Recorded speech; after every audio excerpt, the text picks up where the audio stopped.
네, 한 주간의 증시 점검해 주시고 또 새로운 전략까지 세워주시는 시간입니다. 증시 인사이트인데요. 저희 샘플러스 이지환 전문위원님 화상으로 연결돼 있습니다. 안녕하십니까? 안녕하세요. 이재현입니다. 네, 위원님 지금 시장이 정말 이번 주 내내 좋지가 않았었는데 오늘이 그 정점을 찍는 날인 것 같습니다. 많은 이슈들이 있었고 또 지금 굉장히 힘든 상황일 것 같은데 어떤 내용들이 있었는지 먼저 정리 좀 해주실까요? 네, 이번 주에 일단 가장 특징적인 부분은 시장 전체로 본다면 코스피 지수가 오늘까지 포함해서 7일 연속 하락하는 모습을 좀 보였습니다. 사실 지금 글로벌 증시가 미국 증시나 중국 증시가 상당히 양호한 모습을 보이고 있는 가운데에서도 우리 증시만 이렇게 유독 7일 연속 하락을 했다라는 부분은 상당히 이제 이례적인 부분이다라고 좀 판단을 하셔도 될 것 같고요. 지난 이제 우리가 코로나19 급락 때도 가장 크게 연속적으로 하락한 날이 7일 뒤였거든요. 그렇게 본다면 지금 지수가 3,200, 3,163을 가리키고 있는 이 시점에 지수가 그렇게 많이 떨어졌던 때와 비교해서 같은 7일 하락이 나왔다는 것은 굉장히 이제 이례적인 상황으로 우리가 좀 봐야 될 것 같고, 특히 이제 이 부분이 미국 증시가 중국 증시가 좋지 않은 상황이 아니기 때문에 이런 디커플링은 상당히 예외적인 상황이 나왔고, 결국 이런 디커플링을 본다면 시장은 지금 상당히 이제 왜곡되어 있는 부분이 있다라고 보셔야 될 것 같습니다. 특히 우리가 이제 봐야 될 부분은 결국 이런 시장의 하락이 전체적인 경기의 하락 혹은 증시 전반적으로 불어닥칠 수 있는 우려감이라면 우리가 또 다른 계획이나 전략을 좀 세워야 되겠지만, 지금 현재 이번 주에 나왔던 급락은 오로지 한 섹터, 그리고 그 섹터 중에서도 오로지 한 종목, 두 종목, 여기 이제 집중되어 있다는 부분인데, 다 알겠지만 이번 주 매도했던 섹터는 대부분 IT 섹터에 집중되어 있고, 이 IT 섹터 내에서도 반도체 쪽에 집중되어서 매도가 나오는 모습을 보여주고 있습니다. 이 반도체 섹터는 어쨌든 우리나라를 대표하는 주력 산업이기 때문에 이 반도체 섹터가 내려가면서 시장 전체가 하방 압력을 좀 받고 있다라고 좀 보시면 될 것 같고요. 이 반도체 쪽에서도 특히 메모리 관련되어 있는 DRAM 관련되어 있는 부분이 급락을 하고 있는데, 이 부분은 먼저 모건 스탠리의 레포트가 결정적인 역할을 했습니다. 최근에 나온 이제 모건 스탠리 레포트를 보면 전체적으로 반도체 DRAM 가격이 4분기에 일부 섹터에서 일부 5% 미만의 가격 인하가 있을 수 있다는 부분을 내는데, 사실 이 전체 섹터로 본다면 반도체 가격이 5% 인하, 아니 이 정도 시장을 하락을 불러올 만한가라는 부분을 본다면 전혀 그렇지 않다라고 보여지고요. 특히 이번에 나왔던 레포트에서 강조됐던 부분이 PC용 DRAM 가격이 5% 정도 내려갈 것이다라는 부분인데, PC용 DRAM 가격이 5%는 뭐 사실 올 한 해 이미 30% 넘는 상승을 했기 때문에 과연 그 5% 내려가는 게 그렇게 큰 영향인가? 라는 부분에 의구심이 좀 들고, 두 번째는 전체적인 DRAM 구도가 최근에는 많은 상황이 바뀌었기 때문에 우리가 잘 알고 있는 모바일용 DRAM 이 전체의 한 40%, 그리고 서버용 DRAM이 전체의 한 30%, PC용 DRAM은 겨우 15% 내외 정도 수준인데, 15% 내외 정도 수준에서 5% 정도 하락이 과연 목표 가격을 절반으로 낮출 만큼 큰 이슈인가라는 부분은 상당한 의구심을 가지고 저는 좀 봐야 된다라고 좀 생각이 들고요. 우리가 합리적인 의심으로 좀 본다면 지난 8월 달에 이루어졌던 모건 스탠리의 2차전지 관련되어 있는 레포트들이 이번과 마찬가지로 한국 2차전지 종목들이 고평가되어 있다는 레포트와 함께 목표 가격을 절반으로 낮췄는데, 정확하게 그때 한 20% 정도 조정을 받고 주가는 2배 이상 뛰었습니다.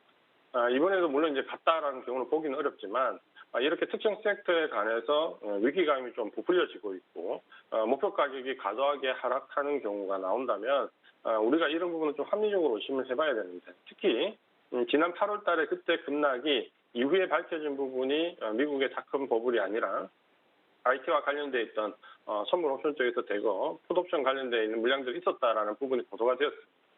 이번도 그런 부분과 좀 합리적 의심을 해봐야 되지 않겠냐라는 생각이 드는데, 특정 섹터, 특정 종목에 대해서만 하락을 유도하고 있기 때문에 마치 누가 이 종목이 내려가기를 바라는 것처럼 이 종목에 대한 풋옵션이나 하방 베팅이 있는 것처럼 우리가 의심을 해볼 수밖에 없는 상황이고, 지금은 제가 경험적으로 볼 때 그런 부분들이 상당히 합리적인 의심에 포함될 수 있다고 보여집니다. 그래서 지금 현재 이번 주 하락의 특징은 전체 섹터로 본다면 전혀 문제가 없는 상황에서 반도체 섹터 내에서도 DRAM과 관련되어 있는 삼성전자나 하이닉스 그리고 관련돼 있는 부품 장비 소재 쪽이 큰 폭의 하락을 하고 있다라는 부분에서 시장은 상당히 왜곡되어 있고 이런 왜곡되어 있는 부분이 결코 정상적인 부분은 아니다라고 강조를 꼭 드리고 싶고요.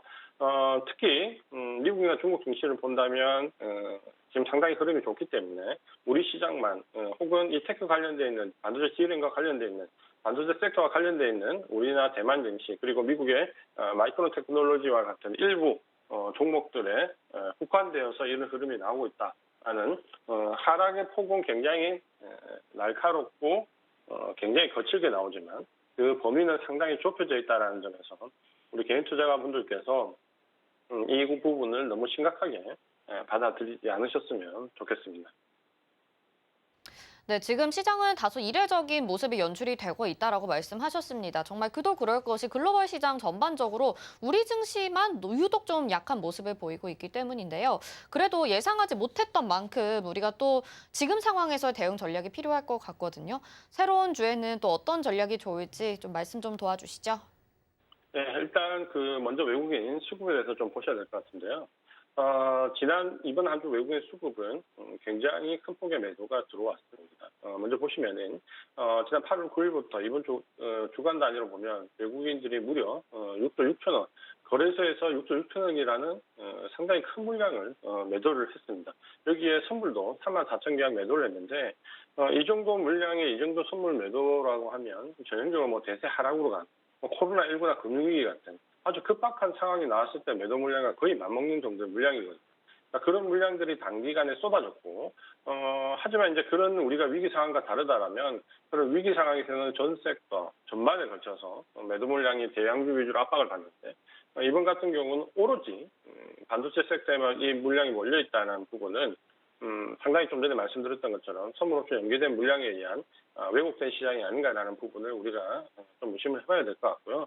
이 6조 6천억과 관련돼 있는 매수 물량을 매도 물량을 좀 봤을 때 우리가 이 기간 동안 업종에서의 등락을 본다면 최근 일주일 동안 외국인들의 매도했던 물량을 좀 본다면 반대쪽 전기전자 업종에서만 무려 7조 원 정도를 매도를 했습니다.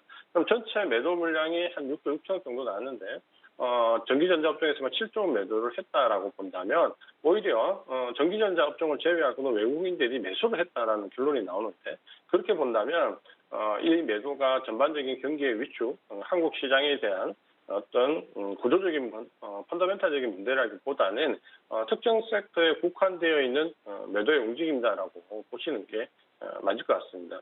여기서 이제 조금 더 우리가 IT 섹터 내에서 움직임을 조금 더 본다면 상당히 이제 특징적인 부분을 우리가 좀 볼 수 있는데, 이 IT 섹터 내에서 7조 원 정도의 매도 물량을 좀 본다면, 삼성전자가 한 3조 2천억 정도의 매도 물량을 좀 보이고 있습니다. 오늘 포함되면 아마 더 크게 나올 것 같은데, SK 하이닉스도 역시 마찬가지로 한 1.8천억 정도, 어제까지. 이 두 종목을 합치면 5조 원. 그리고 오늘 나오는 매도 물량까지 합치면 거의 한 7조 원 정도. 제가 봤을 때, 전체 외국인의 매도 물량에서 IT가 차지한 비용이 100% 넘어가 버리는데 오히려 그 물량들에서 SK 하이닉스와 삼성전자 이 두 종목의 매도 물량이 또 역시 90%에 넘어간다라는 부분은 외국인들의 매도가 오로지 삼성전자와 SK 하이닉스 이 두 곳에 몰려 있다라고 좀 보셔도 될 것 같고요. 이런 물량들이 나오고 있기 때문에 나머지 물량에서는 선물 매도에 따라서 기관들의 프로그램 매도 압박을 받는 물량. 대부분의 다른 대형주들이 하락하는 이유는 프로그램 물량에 의한 하락이기 때문에 제가 볼 때 크게 문제가 되지 않고요. 오로지 삼성전자, SK 하이닉스 이 두 종목에 대한 매도 물량이 유독 몰려있다라는 부분을 우리가 이번 주에 좀 볼 수 있고 이런 부분들은 제가 좀 전에 말씀드렸던 것처럼 우리가 기술적인 부분을 조금 참고해서 본다면 특히 삼성전자나 SK 하이닉스 같은 경우를 보면 이번 하락이 나오기 직전에 오히려 주가를 상승을 시키고 상승시킨 이후에 주가를 급하게 끌어내리는 모습은 우리가 기술적으로 봤을 때 상당히 인위적인 모습이다 봐야 되고 정상적인 흐름이 아니다라는 관점에서 좀 볼 필요가 있을 것 같고요. 그렇게 본다면 지금 현재 삼성전자와 SK 하이닉스는 우리가 정확하게 이 부분을 파악할 수는 없겠지만 관련되어 있는 선물 매도 물량이나 개별 주식 풋옵션 물량이 상당히 많이 형성되어 있을 거라는 추측을 좀 해볼 수 있습니다. 그런 점에서 지금 현재 하락을 전체 시장 혹은 다른 섹터로 확대할 필요는 없다라고 좀 보여지고요. 이런 부분들을 좀 본다면은 지금 현재 너무 시장에 대한 과도한 우려감으로 인해서 프로그램 매도 물량에 의한 하락으로 동참을 해서 같이 내동매매를 해서 물량을 내보내는 행위는 좀 좋지 않다. 특히 반도체 종목을 가지고 계신 분들은 지금 현재의 매도 구간에 제가 봤을 때 거의 하이라이트 정점 구간에 들어와 있기 때문에 여기서 손절하는 것은 크게 의미가 없다라는 부분을 좀 보신다면 지금은 손절을 고려할 때가 아니라 오히려 조금 더 버텨야 되는 상황이고, 이전에 우리가 지난 8월 달에 2차 전지와 관련되어 있던 레포트들이 나오면서 관련되어 있는 2차 전지 종목들이 큰 폭의 조정을 받았을 때를 경우를 본다면 그때 조정 기간이 기간 조정은 거의 지금처럼 며칠 만에 가격 조정은 거의 며칠 만에 끝이 났고요. 그때는 이제 기간 조정이 조금 이어지는 모습을 보였는데 만약에 지금 구간이 가격 조정의 하이라이트 구간에 들어왔다면 매도를 하는 것은 상당히 의미가 없고요. 이 기간 조정 구간을 거쳤다가 오히려 차후에 이제 상승을 좀 노려보는 지금 정도의 가격의 왜곡이라면 오히려 뒤쪽에 조정 이후에 오는 상승이 굉장히 클 수 있기 때문에 그런 부분들을 좀 생각하면서 지금은 외국인들의 수급이 굉장히 이례적이고 왜곡되어 있다라고 말씀을 드리겠습니다. 네, 외국인들의 수급조차 지금 좀 왜곡이 되어 있다라고 말씀을 해주셨습니다. 그리고 삼성전자와 이렇게 SK하이닉스의 주가의 흐름도 하락하기 전에 반등의 움직임이 나왔다가 다시 추가적으로 하락하는 모습을 봤을 때 이게 좀 정상적이진 않은 흐름이다라고 말씀을 해주셨습니다. 위원님, 수급에 대해서 한 번 더 질문을 드려봐야 될 것 같아요. 그러면 지금 외국인들의 이런 매도가 정상적이진 않은 흐름, 이례적인 흐름이라고 계속해서 말씀을 해주고 계시는데 어떤 모습이 나타나야 될지, 다음 주는 또 어떤 모습이 나타날지도 궁금하거든요.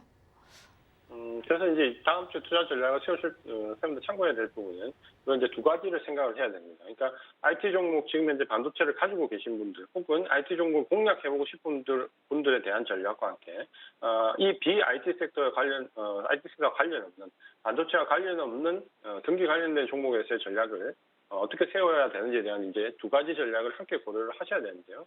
먼저 이제 경기 관련되어 있는 종목들은 지금 현재 조정폭이 그렇게 크게 나오고 있지는 않습니다. 물론 일부 종목은 프로그램 영향을 많이 받는 종목은 지금 현재 외국인들 선물 매도에 따라서 프로그램 매도 물량들이 상당히 쏟아지면서 기계적으로 하락을 하고 있는데, 이런 경기 관련된 종목 중에서 최근에 미국의 이제 인프라 관련된 법안이 통과되고 철강이나 기계 쪽에 특히 은행 같은 쪽에 상당히 좋은 매수세가 형성되는데 그 부분이 우리 시장에는 지금 현재 왜곡되어 있기 때문에 반영이 되고 있지 않다는 거죠. 하지만 이런 외국인들의 단기적인 왜곡된 수급이 좀 그친다면 당연히 우리는 글로벌에 동조하는 형상에서 경기 확장 관련되어 있는 종목들은 바닥을 형성하고 상승할 수 있다는 관점에서 기계나 철강, 은행과 같은 종목들은 지금 현재 시장에 밀려서 같이 또 밀려 내려갈 때 오히려 바닥권에서 추가 매수할 수 있는 관점으로 전략을 세우시는 게 좋고요. 특히 최근에 그 외국인들의 수급을 보시면 좀 전에 굉장히 공포스럽게 일주일간 7조 원 가까운 매도 물량이 나오지만 실제로 반도체 물량 매도를 제외하면 오히려 플러스권을 유지하고 있다는 부분은 이런 경기 관련되어 있는 종목 쪽으로 매수세가 좀 몰릴 수 있다라고 좀 보여지고 있고요. 지금 최근에 이제 외국인들 수급 등락을 보시면은 오히려 기계 업종이나 철강 업종이나 운송 장비 업종은 화학 업종을 비롯해서 외국인들 매수세가 몰리는 모습을 좀 보여주고 있습니다. 화학 섹터는 2차 전지 관련된 부분인데 IT 섹터 내에서도 이런 반도체를 제외하고는 외국인들 매수세가 몰리거든요. 그러면 이런 경기 관련되어 있는 섹터들은 당연히 저점을 좀 노려서 저점 매수를 좀 잡아가는 전략이 유효하다라고 말씀을 좀 드리겠고요. 반면에 이제 IT 종목을 가지고 계신 분들은 반도체 종목과 비반도체 종목도 구분을 해야 되는데 반도체와 연관되어 있지 않은 2차 전지와 2차 전지 관련된 소재 쪽은 지금 현재 계속 좋은 모습을 좀 보이고 있는데 이 섹터는 오히려 이제 반도체 종목이 바닥을 잡을 때 조금 조정을 받을 수 있습니다. 그러니까 추격 매수하는 관점은 좀 좋지가 않고요. 이런 종목들은 조금 감안하는 전략이 좀 필요하고, 이제 문제의 이제 반도체 섹터는 어떻게 할 것이냐, 반도체 종목을 보유하고 있는 삼성전자나 SK하이닉스를 가지고 계신 분은 어떻게 할 것이냐라는 부분을 좀 본다면 좀 전에 말씀드린 것처럼 이미 매도의 하이라이트 구간은 지금 거의 들어와 있습니다. 그러니까 지금 여기서 이제 가격적인 조정을 좀 받는다라고 하더라도 지금은 여기서 이제 내동매매에서 저점에서 던질 게 아니라 추가적인 가격 조정의 라인은 그렇게 많이 남아 있지 않습니다. 그런 관점을 좀 본다면 삼성전자가 오늘 3%는 급락의 양상을 좀 보는데 과하게 내려오는데 삼성전자를 기준으로 본다면 7만 원 정도면 사실 추가적인 하락의 방향이 그렇게 커 보이지 않습니다. 그럼 불과 이제 4천 정도 차이기 때문에 7만 원 정도에서 지지선을 좀 잡으시고 지금은 보유하는 전략으로 보시는 게 좀 좋겠다라고 말씀 좀 드리겠고요. SK 하이닉스 같은 경우는 역시 마찬가지인데 SK 하이닉스는 어제 대량의 거래량이 발생이 되면서 오늘 매도 물량에 비해서 추가로 크게 하락하지 않는 모습을 좀 보여주고 있거든요. 그러니까 이 부분은 가격적인 매도의 하이라이트 구간이 거의 근접해 있다라고 좀 보시면 될 것 같고요. 역시 하이닉스도 마찬가지지만 지금 상황에서 매도를 하는 건 바람직하지 않고 오히려 보유를 하시는 전략으로 보시되 당장 여기서 추가 매수는 안 됩니다. 그러니까 지난 8월의 그 과정을 좀 보더라도 최소한 한 달 정도의 가격 조정 이후에 기간 조정의 양상을 보이기 때문에 일단은 가격 조정의 마무리를 확인하는 게 우선이고 그 가격 조정의 마무리를 확인한 이후에 적어도 두세 번에 걸쳐서 분할로 한 달여 정도 이상의 가격 조정 기간 조정 기간을 잡고 대응을 하신다면 누가 보더라도 지금에 대한 반도체에 대한 매도는 굉장히 가하고 굉장히 왜곡되어 있고 굉장히 말도 안 되는 산술 조치입니다. 우리가 알고 있는 1-2는 2라고 계산을 해야 될 부분이 1-2는 지금 4나 5라고 추정하는 것과 똑같은 맥락이에요. 그래서 그 지금 모건 스탠리에서 나왔던 그 레포트에 따라서 시장이 흘러가지 않을 것이다. 라는 부분을 일단 조심스럽게 말씀을 좀 드리고요. 그런 점에서 IT는 지금 보유하고 계신 분들은 보유하는 관점으로 내동 매도를 하지 마시고 이미 매도 시기는 지났기 때문에 보유하면서 한 달여 정도의 기간 조정을 활용해서 추가 매수를 보자라는 관점으로 말씀을 드리겠습니다.